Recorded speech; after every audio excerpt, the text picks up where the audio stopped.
Good morning, viewers. This is Kasturi Day. I'm back with the question answers of the physics chapter, measurement and experimentation. So I was discussing the question answers of this chapter according to ICSE syllabus class 9. Okay. So before I start, I will request you to please do subscribe and do press the like button and share with your friends so that they can also be benefited from these videos. And don't forget to meditate before starting to the studies, to your daily routine studies. Okay, so that will help you in increasing your concentration for the work you do the whole day. Okay, so let me start with today's first question. Is a boy makes a ruler with graduations in centimeter on it, that is 100 divisions in 1 meter. We know that 1 centimeter, 1 meter is equal to 100 centimeters. So there are 100 divisions in 1 meter. So there are the graduations on the ruler, there are 100 divisions. To what accuracy this ruler can measure? How can this accuracy be increased? So total length of the ruler is 1 meter and the graduations are made in centimeters. So 1 meter is equal to 100 centimeter. We know that. So number of divisions is equal to 100 divisions are there. Okay, and the length of each division will be total length. Okay, total length of the ruler by total number of divisions. So 100 centimeter is the total length. 1 meter, that is 100 centimeters, the total length, and number of divisions present are 100 divisions. So therefore, that will be length of each division will be 1 centimeter. Therefore, this ruler can measure with an accuracy of 1 centimeter. And to increase this accuracy, the total number of divisions of the ruler must be increased. So to increase the accuracy, the total number of divisions on the ruler must also be increased. Okay. So next, we are moving on to the next question. See, a boy measures the length of a pencil and expresses it to be 2.6 centimeters. Okay, what is the accuracy of his measurement and can he write it as 2.60 centimeter or not? So the length of the pencil as it is given, it is 2.6 centimeters. It is known that the length can be expressed in different units as meters, centimeters, millimeters, etc. Therefore, it is said that the measurement may be accurate, though it may not be precise enough. Okay, and therefore the boy can write 2.6 centimeter or can express it as 2.60 centimeter. Okay, both are the same thing because the zero after point, okay, if after the decimal point, if it is after zero, if there is no number, then that becomes one and the same thing, that is it has no value. So 2.6 centimeter or 2.60 centimeter is the same thing. So both are the same, as the value of zero in this case is not significant, and therefore the boy can write as 2.6 or 2.60 centimeter. Now define the least count of a vernier calipers. How do you determine it? The least count of vernier calipers is equal to the difference between the values of one main scale division and one vernier scale division. Okay. Now, to determine the least count of the vernier calipers, first, if the number of divisions of the vernier scale, we need to know the number of divisions of the vernier scale. Say it is to be n number of divisions. Okay. And the n number of divisions of the vernier scale is equal to n minus 1 number of divisions of the main scale. Okay. So if the vernier calipers has 10 divisions, then the main scale division, that 10 division of the vernier scale will be equal to 9 division of the main scale. Understood? That is n minus 1 division of the main scale. That means 9 division of the main scale. Now the value of one main scale division will be, say it is x. Okay, and now the value of n division on the vernier will be n minus 1 into x. Or the value of one division of the vernier will be n minus 1 into X divided by N number of divisions of the vernier calipers. So least count will be value of one main scale division minus value of one vernier scale division, and that will be equal to X by N. Okay, so as least count, we know the value of one main scale division by total number of divisions on the vernier calipers. This means that that thing, no, X means what? One main scale division, that is X, that is value of one main scale division, and N means what? N means the number of divisions of the vernier calipers. So the formula stands what? We can deduce the formula of least count is this way, that it becomes value of one main scale division by total number of divisions of the vernier calipers. So how this formula came, I think you have understood. Okay. If you have any doubt, please to write in the comment box, or you can also refer to my email ID, that is kasturi74@gmail.com. Okay, I will clarify as soon as possible.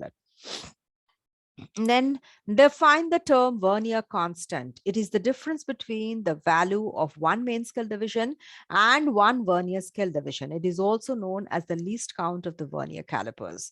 So the term vernier constant is the difference between the value of one main scale and one vernier scale division, and it is also known as the least count of the vernier calipers. That is the minimum length that can be measured accurately using this vernier calipers instrument. Okay. Excuse me, still my voice is broken. Please bear with me. Okay. When is a vernier caliper said to be free from zero error? A vernier caliper is said to be free from zero error when the zero mark of the vernier scale coincides with the zero mark of the main scale. Okay, so what happens when the two jaws of the vernier calipers is joined? Okay, they are in contact. At that time, if the zero mark of the vernier scale coincides with the zero mark of the main scale, then the instrument is free from zero error. If the zero mark does not coincide, zero mark of the vernier does not coincide with the zero mark of the vernier, I mean main scale, then the instrument will possess the zero error. Okay, depending on which side the zero of the vernier remains on contact of the jaws of the main scale, the zero mark of the vernier remains on which side of the zero mark of the main scale, that will decide the instrument will possess negative zero error or positive zero error. Okay. Now, what is meant by zero error of a vernier calipers and how is it determined? Draw a neat diagram to explain it, and how is it taken in account to get the correct measurement? So I told you, due to some mechanical error, sometimes the zero mark, when the two jaws are in contact, the zero mark of the vernier calipers does not, zero mark of the vernier scale rather, does not coincide with the zero mark of the main scale. That time the vernier calipers is said to possess some zero error. Now it is determined by measuring the distance between the zero mark of the main scale and zero mark of the vernier scale. The difference between the zero mark of the main scale division and zero mark of the vernier scale division. Now they are of two kinds. One is positive, another one is negative zero error. Now when the two jaws are brought together in contact, the zero mark of the vernier, if the zero mark of the vernier is on the right side of the zero mark of the main scale, the instrument is said to possess the positive zero error. Okay. see from the picture, this is the main scale, okay, and this is the vernier scale below. The vernier scale has 10 divisions, okay, the main scale, and the 10 divisions is equal to 9 divisions of the main scale, okay. Now what happens when the two jaws are in contact? See, the two jaws are in contact, the upper jaw and the lower jaw, these two are in contact. At that time, we see that the zero mark of the main scale does not coincide with the zero mark of the vernier. There is some gap in between, and this zero of the vernier is on the right side of the zero of the main scale. So the instrument possesses a positive zero error. And the difference between these two, the distance between these two zeros will be the amount of zero error. Okay, to find this error, it is noted that one division of the vernier coinciding with the division of the main scale. So we see at that time when this instrument is possessing a zero error, that is positive zero error here, we see one mark of the vernier is coinciding with one mark of the vernier. So I mean one mark of the main scale. Okay, so this we see the sixth division of the vernier is coinciding with the sixth division of the main scale. So one division of the vernier scale coinciding with the division of the main scale, and the number of this vernier division is then multiplied by the least count of the vernier calipers, which gives the zero error. For example, from the scale shown above, the least count is 0.01 centimeter, and the sixth division of the vernier scale coinciding with the main scale division. So the zero error will be positive, as it is known, as it is on the right side of the zero of the main scale. Therefore, the value of the positive zero error is +6, that is coinciding, +6 mark, that is coinciding, of the vernier that is coinciding with the main scale, that +6 into the least count, that is 6 plus 6 into 0.01 centimeter, and that gives the value of zero error is plus 0.06 centimeter. Okay. Now we come to negative zero error. Again, when the two jaws are in contact, the vernier, the zero mark of the vernier scale is on the left side of the zero mark of the main scale.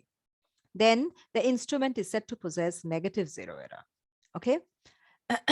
See, this is the picture. When the two jaws are in contact, we are seeing that the zero mark of the vernier is on the left-hand side of the zero mark of the main scale. And the difference between these two zeros, that is the distance between that, gives the negative zero error. Okay. So what happens? To find this error, it is noted that one division of the vernier scale is coinciding with one main scale division. The number of the vernier division is subtracted from the total number of the divisions of the vernier scale, and the difference is multiplied by the least count. So what happens in this case?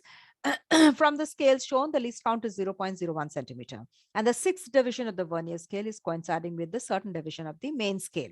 See, we see sixth division coinciding with the main scale. Okay, sixth of a division of the vernier scale is coinciding with the main scale. Then the total number of divisions of the vernier is 10. So zero error will be minus, within brackets, 10, that is 10 is the total number of divisions, minus the division which is coinciding, that is 10 minus 6 into least count. Okay, so the 10 minus 1, as per the rule of BODMAS, we will first solve the bracket portion. So 10 minus 6, that's 4. So minus 4 into 10 to the, minus 4 into 0.01 centimeters. That is, we are multiplying the least count with minus 4. So that gives the negative value as minus 0.04 centimeter. Okay. Now, how to make the correction? To get the correct measurement with the vernier calipers, first we take the readings.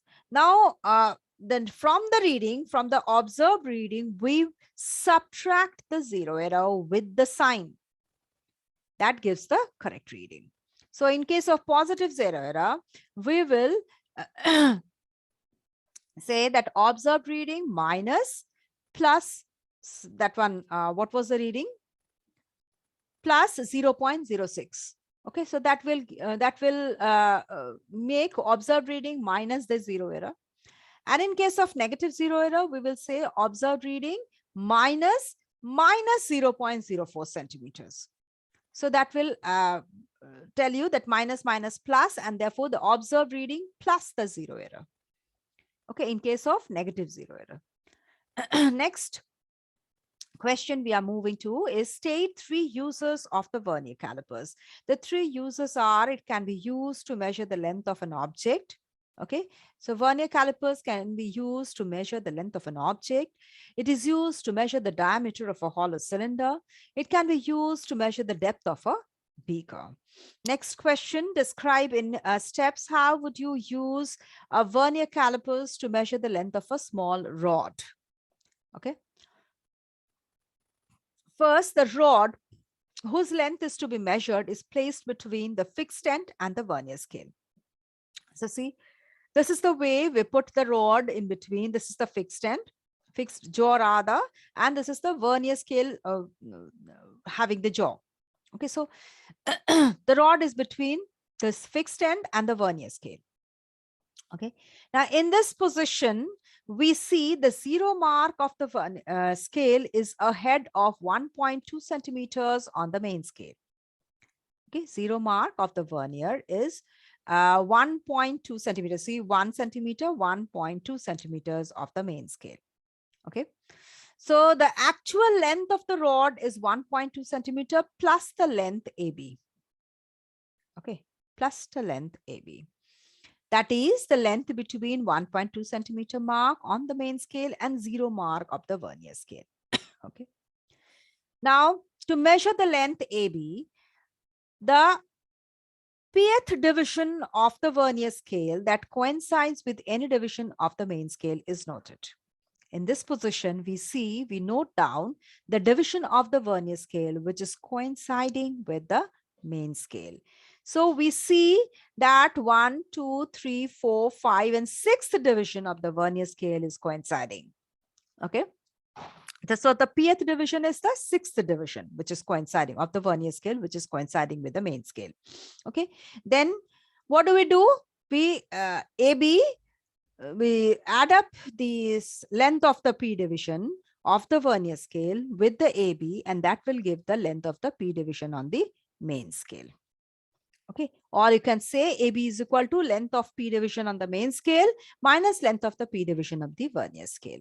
So P will be common, and so length of one division of the main scale minus length of one division of the vernier scale, and that is known as least count. So P into least count will give the total reading. Will give the AB value. Okay, then the total reading will be main scale reading plus the vernier scale reading. Okay, that is 1.2 centimeters plus P into least count. Okay, so that will be the total reading. Okay, now name the part of the vernier calipers which is used to measure the following: external diameter of a tube, internal diameter of a mug, depth of a small bottle, and thickness of a pencil. So this external diameter of a tube is measured by outside jaws. Then internal diameter of a mug by inside jaws. Depth of a small bottle, that is measured by the strip. And the thickness of the pencil is measured by outside jaws. Next question is explain the terms pitch and the least count of a screw gauge. Now, vernier calipers is over. Now we are moving on to screw gauge and how are they determined. Now, the pitch of the screw gauge is the linear distance. Okay, it is the linear distance which is moved by its screw on the main scale. Linear distance, that is in line. Linear distance moved by its screw on the main scale when the circular scale is given one complete rotation. When you remove the circular scale by one complete rotation, how much distance the screw is moving on the main scale. Okay, that gives the pitch of the screw gauge. The least count of the screw gauge is the linear distance moved by a screw along its main scale when the circular scale is rotated by one division on it. So least count will be pitch of the screw by pitch of the screw gauge by total number of divisions of the circular scale. Okay. For example, if a screw moves by 1 millimeter in one rotation, it has 100 divisions, then the least count will be 1 millimeter by 100 divisions. That will be equal to 0.01 millimeter or 0.001 centimeter. Okay. Now next question and move on to how can least count of a screw gauge be decreased? The least count of a screw gauge can be decreased by in two ways. In two ways, we can decrease the least count. One is decreasing the pitch, if we decrease the pitch, or if we increase the total number of divisions on the circular scale. Okay, if the circular scale divisions increases, or if we decrease the pitch, the least count can be decreased. Next is state one use of the screw gauge. Screw gauge is used to measure the diameter of a wire. One use. Let's state the purpose of the ratchet in a screw gauge. What is the ratchet used for? Ratchet is a screw gauge. In a screw gauge, it is used to advance the screw by turning it. When we turn the ratchet, the screw advances, okay, till the object is gently held between the stud and the spindle of the screw. That is, we can tighten the object which is in between the stud and the spindle of the screw, and by moving on the, by revolving the ratchet. Okay, by turning on the ratchet, we can tighten the object which is placed between the stud and the spindle of the screw. Next is, what do you mean by zero error of a screw gauge and how is it accounted for?